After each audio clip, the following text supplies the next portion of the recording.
prendra la parole par l'internet de moi en réponse relative à la requête introductive d'instance formulée par M.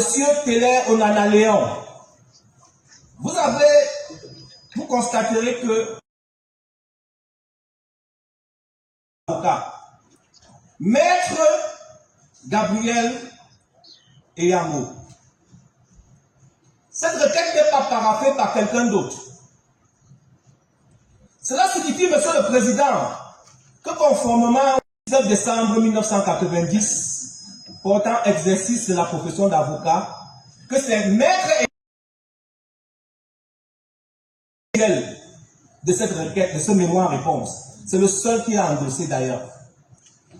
Et fort de cela, Monsieur le Président,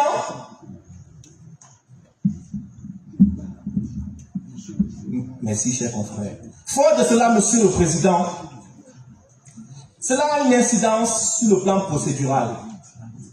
Tous les avocats qui sont listés dans cette requête, et je vais les nommer, Maître Kangé Ndonta, Maître Joseph Diabou, Maître Forchard Valentine, Maître Mbita Blaise, Maître Pensi Emmanuel, Maître Alima Makous, Maître Salai Emmanuel, cités dans cette requête, ne pourront pas prendre la parole devant votre auguste juridiction s'ils ne justifient pas de la production d'une lettre de constitution à eux donnée par M.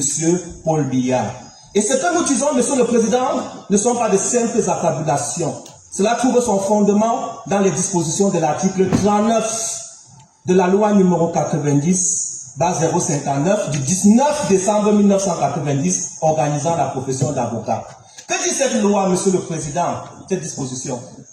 L'avocat est constitué dès lors qu'il accepte la constitution de son client. Cela signifie que l'avocat ne se constitue pas par lui-même. C'est son client qui le constitue, devant laquelle il doit rester de la constitution de son client.